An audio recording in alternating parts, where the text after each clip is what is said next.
Hey, what is up, guys? Today we are going to look at two replays, both of Death Prophet mid, of a student that I just coached. The one is that he submitted during the coaching, and we'll look at a second one that is a mid DP game after he got coached. This guy is Ancient 3.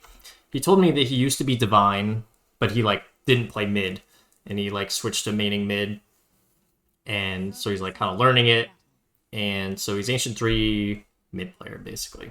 And so what we talked about, and things I'll point out during this video, there's things you could have done better for sure, but some of the things we didn't really talk about in our session. So I'm going to focus on what we talked about in our session and how it seemed like it helped him out. And this is partially an advertisement for why you guys should consider coaching, even if it's not me, because I think coaching can be very effective. Yeah, even if it's not me, having somebody to point out your mistakes and really give you a grounding these are the things I need to focus on can help you guys turn around games. Not turn around games, but make if your games are currently hard and you talk to a coach and you point a couple things out and you're really thinking about the right things and improving, your games can all of a sudden feel pretty easy. He told me he's gone up 250 MMR since we had our session, which was last week. So I'm not saying every person I coach goes up 250 MMR within a week of me coaching them, but it's something you should consider. A lot of people BSJ coaching, whatever. There's a million coaches out there, but you guys should consider it. So we are going to show you with these two games what this looks like. So things that I talked about with him in this replay are his item builds and then his level 10 talents. And part of this is DP specific. He took a 30 damage talent, and I think he told me he didn't always do that, but I told him a 30 damage talent is really bad. The 12 magic resist talent is really the only talent that you take on DP right now at 10. So in this game, he takes 30 damage. The next game, he takes a magic resist, and that's really helpful. In this game, he told me he went Falcon Blade, and so you're going to see his first item that he flies out here. Let's just skip forward a minute. It's got Blades of Attack, and he was telling me, he's oh, well, I was having trouble last hitting against this Nature's Prophet, so I thought going a Falcon Blade, something that gave me some damage, would assist me in that department. And so my explanation to him was that's really interesting that he had that idea in the first place, because he's kind of right in that you do have a last hitting problem as a DP with bad animation and not particularly good damage against a hero like Nature's Prophet, who has really good animation and really high damage. But there's different ways that heroes solve problems like this. A hero that farms with basically mana, Crypt Swarm, DP, and there's a lot of different mid heroes, you farm with mana. You don't outlast hit people as DP. So trying to address a problem like that when you have an alternative and better way for your hero to naturally get farm with your kit, in this case using mana, nuking creeps, getting CS that way, you really want to more play into that and not try and overcompensate for some weaknesses that you have. We also talked about rune timings. Here was a little late to one of the runes, but honestly in the second replay, he also was not super great on rune timings either, so not too much of a change between that game and this game. But in the next game, he's kind of owning, and he's all over the map, versus in this game, they kind of start losing, and he just can't get to the runes. So a little bit different reason for why he wasn't able to get all the runes, but is what it is. So one of the things I wanted to point out as well is resetting, and this is something that BSJ taught me literally in one of my... I submitted a mid replay, DP replay to BSJ back in the day, probably a year ago or a year and a half ago now or something. And I was basically doing this, where, well, I was level 6, and you're level 6 on DP, one of the strongest heroes in the game, and you have no mana. And I was doing this. I did this in the replay I submitted, and he impressed upon me how important it is to reset and be strong when you have your ultimate up on a hero like DP, who's very ult-centered and wants to make plays when she has her ultimate. So if you have your ultimate and you have no mana to use it, or even if you barely get 200, but you don't have any mana to use your other spells, which is what makes you strong, you're really just being useless. And so this game, he's flying out Clarities. He flew out 1. He got this rune. He kind of uses it, but then uses the mana because he's nuking for CS, which is fine. You just have to go reset your resources right now. It's okay, I want to ult, I want to be aggressive with this tower, and I just don't have the mana to do it. And his solution, which is kind of what I did at the time too, is just fly out Clarities. Because you're supposed to fly out Clarities if you're low on mana. Here's not even flying out Clarities, he's getting his Arcane Boots, I think, with his Courier. But he's just low mana for so long here.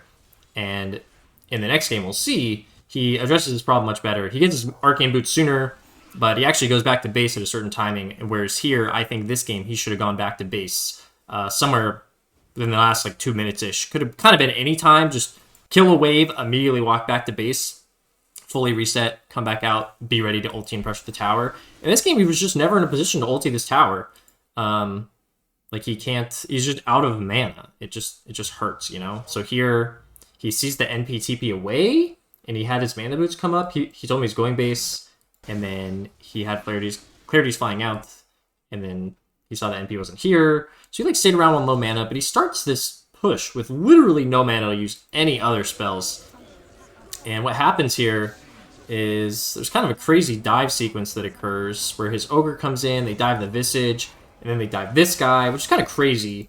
It sort of works. They kill this guy, but he just like doesn't have a lot. He just didn't have full mana. He couldn't like nuke and then uses another siphon. And maybe that was just going crazy, but you just kind of want to have more mana to like make plays like this. Sometimes it just comes down to like not having mana. Besides his Falcon Blade, I think his build is pretty good. He just goes Greaves, and then he gets like a Sange. He was going sort of Halberd this game to deal with like the Life Stealer, which we talked about. I don't think was that great. But this game he wasn't that. Or sorry, he goes Greaves, BKB, and then Sange, intending to go into Halberd. And he wasn't having a great game this game, so I like kind of understood his items. I didn't have a huge problem with them, except for the Falcon Blade, right? We don't want to go this Falcon Blade. We don't want to like try and be a right-click hero. Just go the Mana Boots into the Greaves, into like the Kaya Sange. If you really need a BKB, you can get it, but you know, as a mid TP, if you kind of want to be strong, you are strong, which we'll see in the next game. The Kaya Sange really just amps everything you're trying to do, and works out a lot better, and just not having this Falcon Blade makes those items come out earlier, etc., etc. And we see here with the damage talent, obviously not really helping in the fights. Like your hero just doesn't right click. It's just a fact of life. This is like the worst talent ever on this hero. And the magic res is like really nice. Like if he has the magic res in this fight, it is much closer. Like he's got siphons going. He could have used his other two. If he has his other two siphons going, and he had the magic res talent, I actually don't think he dies here. Because he, like, barely dies. He got those last two siphons off really late. So that's, like, the things like that are, like, the magic res talent can make a huge difference. And he goes straight for the BKB before going back for Greaves. But maybe if he doesn't have this Falcon Blade, he, like, already has an Ogre Axe or something. Granted, it's actually the same amount of HP. So I guess that doesn't really matter. This did give him the HP that he would have had from some other item. But importance of the talent there coming into effect, and we'll see in the next game. He takes great talent, and he kind of owns. And the last thing that we talked about that I want to mention before we go into the next replay is we talked about his TP usage. So I wrote down his TP timing, so we'll just go back and look at his TPs. The first one happened right here. And we'll just talk about his TP usage, because that's something we talked about not only in this game, but the other game I coached him on. So it's not going to be... It'll be a little relevant in this game, and the next game, his TP usage is much better. Granted, he doesn't need to do it a lot in the next game because he doesn't die at all, but really important to note the TP usage. And this is something that a lot of people need to work on, especially around this like Ancient Divine level. Using your TPs correctly as cores is super important. So here he TPs mid, which I think is reasonable. They're pushing the mid tower. There's no other real lane that he would need to go to, and he could walk out of base, which is like always something you should consider, but like walking out of base while you have multiple heroes and a catapult hitting your mid tower is like not that reasonable. You want to be here and stop this pressure. So I don't mind this TP at all. This is a good TP. And then he goes on to die again that we saw. Here he goes, and he goes for this rune timing, which we talked about a little bit. Not super important in terms of like, it wasn't a great learning moment for the coaching. But this time he TP'd mid, which I think is an okay TP. Like, there is something happening here. You would just want to consider, like, do I want to participate in what's happening here? Does this look okay? Like, he does have his ulti up, so I don't really mind. They did lose their Ogre already to start, but he had the rest of his team here, and he had his ultimate, so I don't really mind this. Alternatively, he could have just TP top here. If you assume your team's just going to run away, not necessarily die, but you don't need to, like, fight them, you just have to make that evaluation. You could have considered also TPing top, just because you see heroes bottom and mid. So like if you TP top, it's a free lane, maybe some free tower pressure. So he could have considered TPing top 2. But I don't mind this TP because there is like something happening here. He uses his nuke there and he gets the kill, but he wasn't really needed. But I don't really mind that TP because it was kind of a close call. And the next TP comes in a couple minutes. So they take this fight here. He dies again. And this TP is bad. So he TP's mid here. Nothing's happening is the key. Nothing is happening. Jug's farming top. And this ogre's like pushing out mid, which isn't like efficient, but it's like fine, right? Like it's not in danger, or even if he is just support. Our Pudge farming bottom. Like nothing's happening. Our team's kind of just content farming. Their team doesn't appear to be making any moves or putting on any significant pressure. You just walk out of base here. And so we talked about this. Just no reason to use the TP here. Now what happens here is they get kind of like locked in. And the thing here is like if you have a TP, like you can kind of try and sneak out bottom and like push maybe because you have a TP up. But when you don't have a TP up and the enemy is like putting on this pressure, it's really hard to like get out on the map and feel like that's a good idea, because if they do go on your team needs you, then you're not gonna be able to help them. So in this case, honestly, it wasn't like too punished. Like he didn't really need a TP, but in a lot of games you will. Like it's kind of luck that he didn't need his TP to be anywhere, but it's just a really bad TP to do because there's just no reason to do it. And then the last TP I want to talk about is closer to 20 minutes. And, you know, this is like a very basic mistake. Like very few people in hindsight would not realize this. But that doesn't mean that people don't do it in their games all the time because they don't have the benefit of hindsight. But here, he's focused on his team, but he's very close to his BKB. And he was thinking, he's used a Lifestealer, which maybe he like doesn't necessarily want to be here. All this Lifestealer doesn't really threaten him at all. Like there's no way to like catch you alone. And he's like way out here. You don't really expect there's a lot of his team. Granted, NP could TP in, so that's a consideration. But he's very close to his BKB here. Nukes out this wave, and then we cover this moment in a little bit of detail in our session, but he makes this TP because he just kind of sees a lot of his teammates, and I think he had seen the DD, and he thought something would happen. But I asked him, like, do you really want to fight here? And then we talked about, well, no, we're 50 gold from BKB. We don't want to fight here. So this TP really is just not that good. And like best case scenario is like kind of nothing happens here because we don't have our BKB yet. So you just don't want to make these TPs that put you in bad positions like right before you have important items. And like, yes, that's obvious sort of, but if it's just not something you're thinking about consciously and you're going to like make these bad TPs like if you make these bad TPs, then like you guys do, like no offense, like if you're below immortal, you make these TPs occasionally. And like in this case, you know, they lose some supports out here, not really related to his TP. But if like a fight had happened in this area off that smoke, if they had gotten like some sort of initiation with like an NP TP in and like starting the fight, I'm pretty sure they would have gotten crushed, like all of them.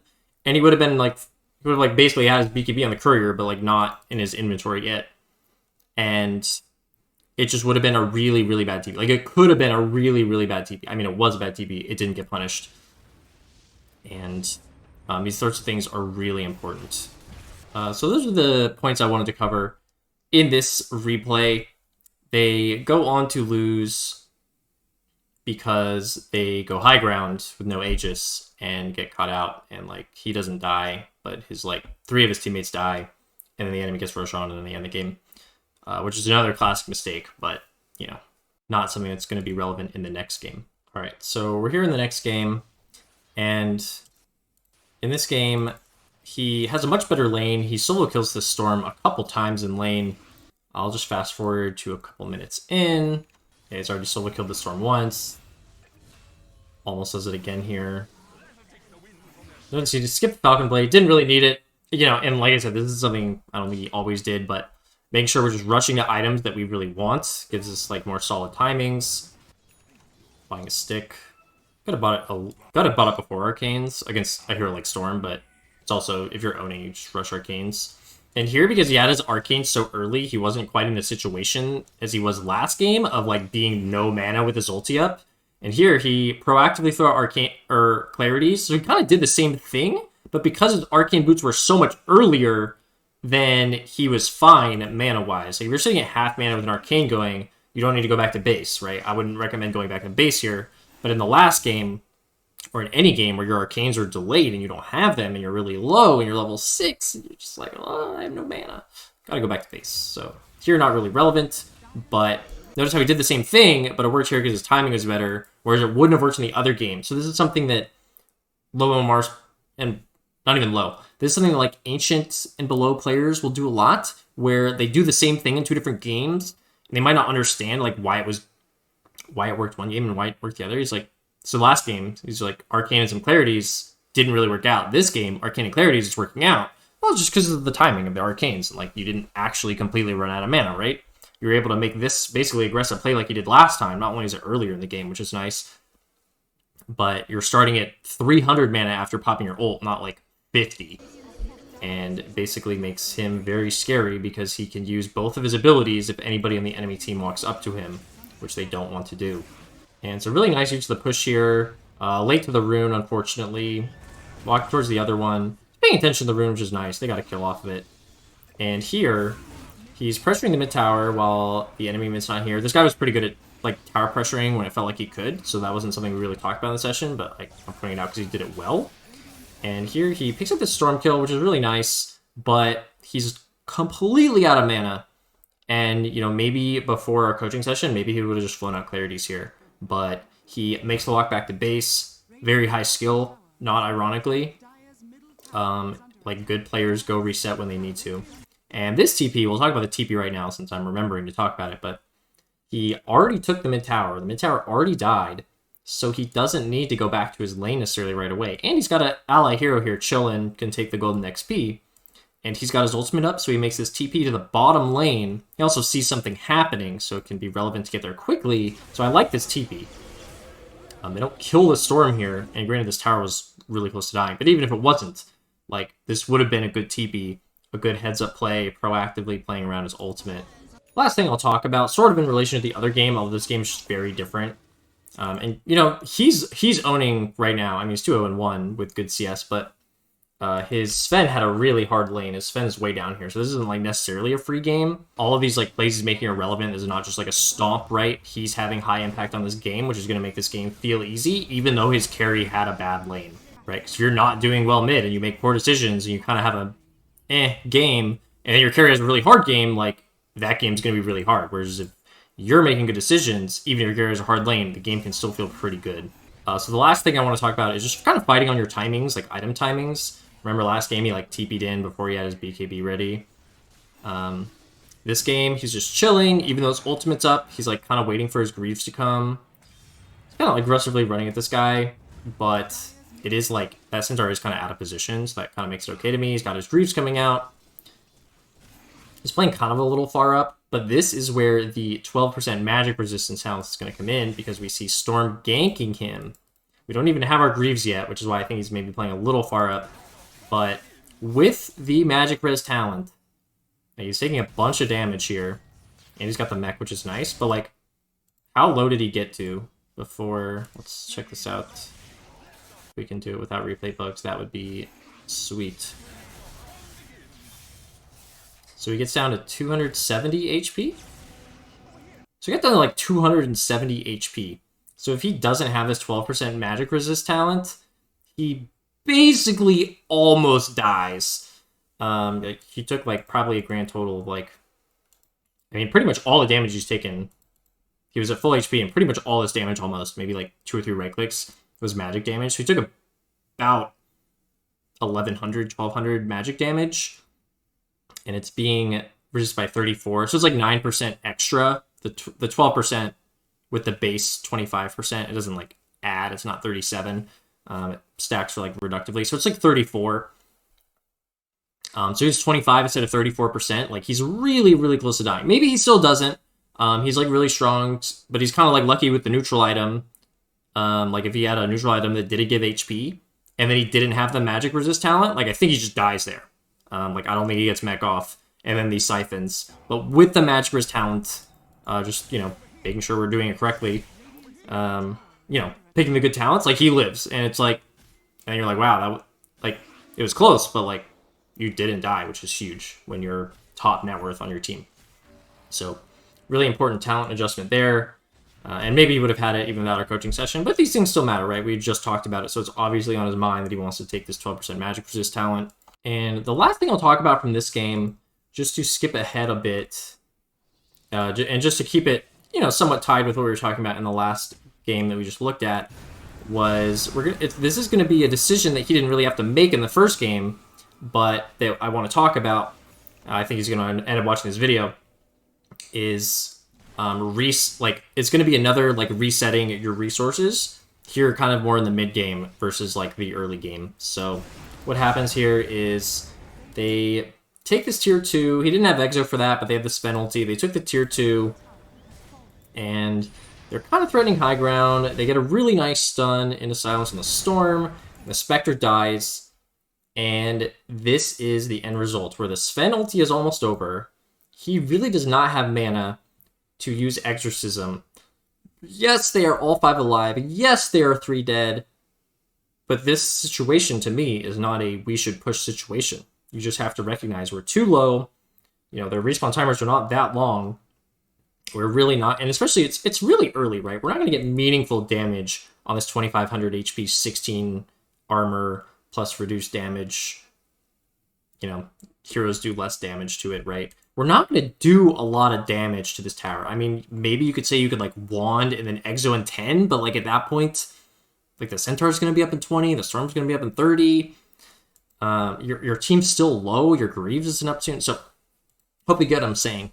This situation calls for a reset, especially because Roshan is up. Roshan is up, and you have Exo in 10 seconds.